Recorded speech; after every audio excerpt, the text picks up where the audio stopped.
Vande Mataram students. Last video में हमने artificial lakes, natural lake, जो प्रोजेक्ट्स बने नदियों के ऊपर और दक्षिण भारत की नदियाँ, उत्तर भारत की नदियाँ, इन सब चीज़ों के बारे में लर्न किया।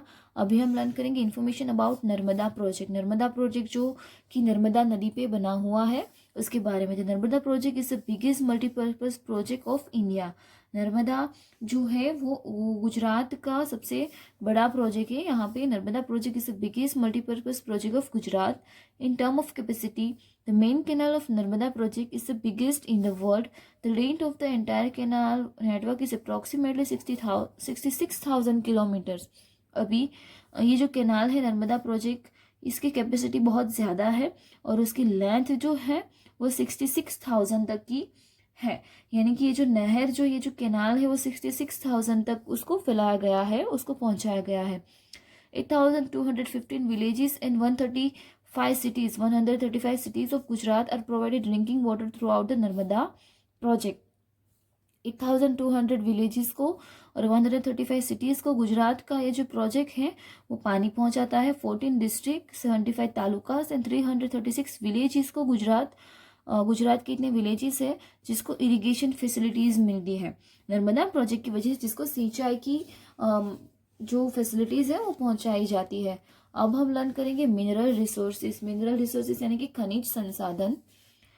Biotic and abiotic minerals below the surface of the earth are transferred into minerals having different chemical components due to intense heat and pressure. अभी ज़मीन के अंदर जो गर्मी और जो प्रेशर आता है उसकी वजह से बायोटिक एंड और अबायोटिक जो प्रेशर है उसमें चेंजेस आते हैं और कुछ प्रोसेस होती हैं। इसकी वजह से जो बायोटिक एंड अबायोटिक चीज़ें होती है, मटेरियल्स होते हैं, वो जो होते हैं मिनरल्स में बन जाते हैं, मिनरल्स के फॉर्मेशन में आ जाते हैं। This minerals having different chemical components. इसके मिनरल्स में डिफरेंट केमिकल कंपोनेंट्स, रासायनिक प्रक्रिया जो होती है उसकी वजह से बनते हैं minerals. The treasure trove of minerals is form in a core of the earth throughout the natural pressure lasting the thousands of the year.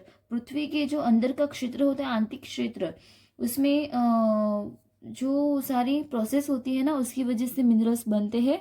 और इस मिनरल्स को बनने में टोटल बहुत सारे, वो 1 या 2 दिन में, 10 या 20 साल में नहीं बनते, थाउजेंड्स ऑफ द ईयर यानी कि हजारों साल लग जाते हैं।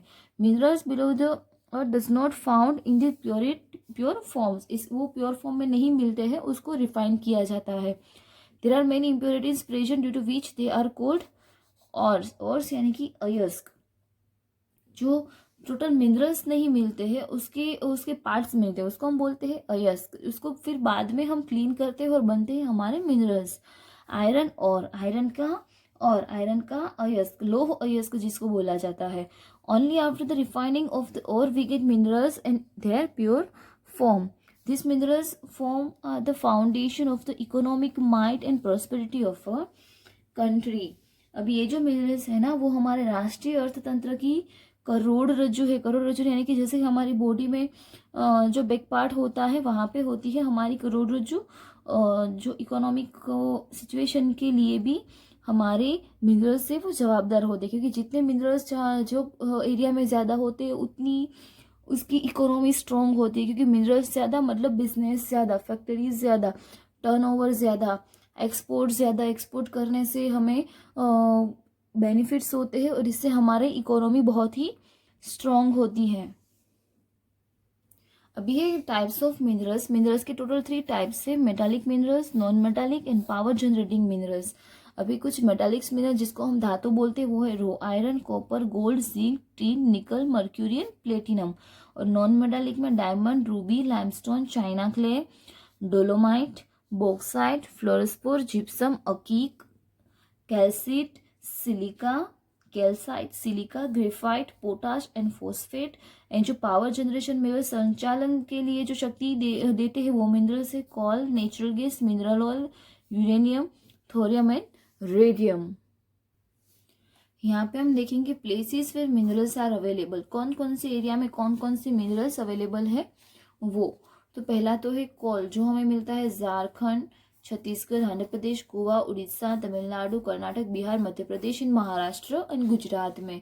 उसके बाद है मैंगनीज, वो मिलता है आंध्र प्रदेश, गोवा, गुजरात, राजस्थान, झारखंड, उड़ीसा, तमिलनाडु, कर्नाटक, वेस्ट बंगाल, इन महाराष्ट्र में। कॉपर यानी कि तांबा जो होता है, उसकी कोई ना कोई चीज़ आपके घर पे भी अवेलेबल होगी, वो मिलता है आंध्र प्रदेश, गुजरात, कर्नाटक, वेस्ट बंगाल, महाराष्ट्र, सिक्किम एंड मेघालय में। बॉक्साइट होता है, वो मिलता है उड़ीसा, आंध्र प्रदेश, छत्तीसगढ़, गुजरात, झारखंड एंड महाराष्ट्र में। उसके बाद है मीका, जो कि उसको हम बोलते हैं अब्रक बोलते हैं उसको, वो मिलता है आंध्र प्रदेश, झारखंड, बिहार एंड राजस्थान में। लेड यानी कि सीशु जिसको बोलते हैं, वो मिलता है राजस्थान, आंध्र प्रदेश, तमिलनाडु एंड गुजरात में। लाइमस्टोन यानी कि जो पत्थर होते हैं, जो उसको गुजराती में चूनानो पत्थर ऐसा बोलते हैं, वो होते हैं लाइमस्टोन, वो मिलते हैं मध्य प्रदेश, छत्तीसगढ़, राजस्थान, गुजरात, कर्नाटक, हिमाचल प्रदेश में। गोल्ड है, वो मिलते हैं कर्नाटक एंड आंध्र प्रदेश में। हमारे यहाँ पे गोल्ड की जो माइन है ना, वो बहुत ही कम है, कर्नाटक एंड आंध्र प्रदेश में ही है। बाकी सारे मिनरल्स आप देखो बहुत सारी जगहों पे है। एक गोल्ड एंड एक जो थोरियम यूरेनियम जो है ना, वो ही दो एरिया में मिलते हैं। Minerals, oils and natural gases, natural gas ये सारी चीज़ें मिलती हैं आंध्र प्रदेश, गुजरात, महाराष्ट्र, आसाम एंड अंडमान निकोबार पे। और थोरियम जो होते हैं वो भी राजस्थान एंड झारखंड में मिलता है। अभी हमारे गुजरात में बहुत सारे मिनरल्स मिलते हैं, आपने ये ऑब्जर्व किया होगा। ये टेबल भी आपको वन टाइम अपनी नोटबुक में बनाना है। इसको पूरा याद न रखो तो इट्स ओके, लेकिन कौन सी जगह कहाँ पे मिलती है उसका एक नाम तो एटलीस्ट, या एक या दो नाम तो आपको याद रहने ही चाहिए। और गोल्ड और थोरियम ऐसी सारी चीज़ें हैं ना, वो बहुत ही इंपॉर्टेंट होती है हमारे इंडिया में। एक तो मिलती है सिर्फ दो जगह से, और यूज़ हम सब पूरे इंडिया के लोग करते हैं, तो ये बहुत ही इंपॉर्टेंट क्वेश्चंस होते हैं, तो ये भी आपको याद रखना है। अभी है यूज़ ऑफ मिनरल्स, मिनरल्स के यूज़, वो हम कहाँ पे यूज़ करते हैं। Manganese use in chemical industries, pesticide, glass, varnish and printing industries. Manganese जो होती है ना, वो उद्योगों में, केमिकल्स के उद्योग होते हैं वहाँ पे। फिर जो दवा होती है जो जर्म्स को किल करती है, जो ज़मीन में हम डालते हैं उसमें। फिर ग्लास है, वार्निश है, और छाप काम की जो इंडस्ट्रीज होती है वहाँ पे मिलती है।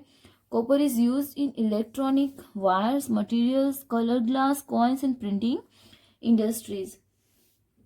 कॉपर जो है वो हमें बिजली के तार बनाने में, स्फोटक पदार्थ बनाने में, उसके बाद कांच बनाने में, सिक्के बनाने में, और जो प्रिंटिंग इंडस्ट्रीज है वहाँ पे यूज़ होता है। कॉपर जो है ना, जो गोल्ड की हम चीज़ें बनाते हैं, गोल्ड बहुत ही बरड़ पदार्थ होता है, बहुत ही वो लाइक चौक कैसे होता है जिसको आप थोड़ा सा वो करो तो टूट जाता है, वैसे गोल्ड है बहुत ही स्ट्रॉन्ग, लेकिन वो जल्दी से टूट जाता है। उसमें वीकनेस इतनी होती है कि उसको आप थोड़ा सा भी फोल्ड करो तो वहाँ से वो टूट जाएगा। उसको थोड़ा सा स्ट्रॉन्ग बनाने के लिए उसमें लिटिल बिट कॉपर ऐड किया जाता है, और ये ज़रूरी होता है। बहुत कम ऐसी जगह होती है जहाँ पे प्योर गोल्ड मिलता है, वरना गोल्ड को लॉन्ग टाइम तक सेफ रखने के लिए उसको हम यूज़ करें, पहने कहीं पे भी, तो वो टूटे ना, इसलिए उसकी स्ट्रांगनेस बढ़ाने के लिए उसमें कॉपर का यूज़ ज़्यादा होता है, उसको थोड़ा सा ऐड किया जाता है। Bauxite is use in electric materials, colours, airplanes, purification of kerosene and making cement. Bauxite कहाँ पे जो इलेक्ट्रिक मटेरियल्स होते हैं, यानी कि इलेक्ट्रिक के जो सारे साधन होते हैं उसमें, कलर्स बनाने में, हवाई जहाज बनाने में, केरोसिन के शुद्धिकरण के लिए, और सीमेंट बनाने में होता है। Mica is use in making radio, telephone, aeroplane, gramophone and sound rough curtains.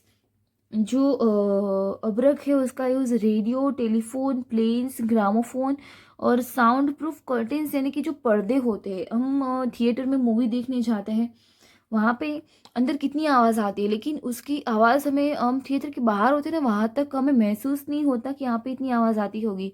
तो उसके जो पर्दे होते हैं ना, वो अब्रक मिका के बनाए हुए होते हैं। मिका यानी कि अब्रक, ताकि वो आवाज़ को अपने अंदर क्योर कर लेता है, अपने अंदर उसको एक्सेप्ट कर लेता है, ताकि इसकी आवाज़ ज़्यादा बाहर ना आए। Fluorspar is use in mineral melting industries, plastic industries, hydrochloric acid in making things from china clay. Fluorspars जो होता है उसका यूज़ मिनरल्स जो मेल्ट करने की, जो उद्योग होते हैं वहाँ पे, फिर प्लास्टिक की इंडस्ट्रीज़ में हाइड्रोक्लोरिक एसिड बनाने में, चाइना क्ले की चीज़ें बनाने में उसका यूज़ होता है। तो आज हमें इतना ही लर्न करना है, जिसमें हमने मिनरल्स के बारे में यूज़ किया है, सारी चीज़ें बहुत इंपॉर्टेंट है, और नर्मदा योजना के बारे में यूज़ किया, लर्न किया, ये भी बहुत इंपॉर्टेंट है। तो नेक्स्ट पोर्शन आगे की वीडियो से लर्न करेंगे, तब तक के लिए आपको ये लिखना है, समझना है, और ये टेबल जो है ना वो कंपलसरी सबको अपनी नोटबुक्स में बनाना है। ओके, वंदे मातरम।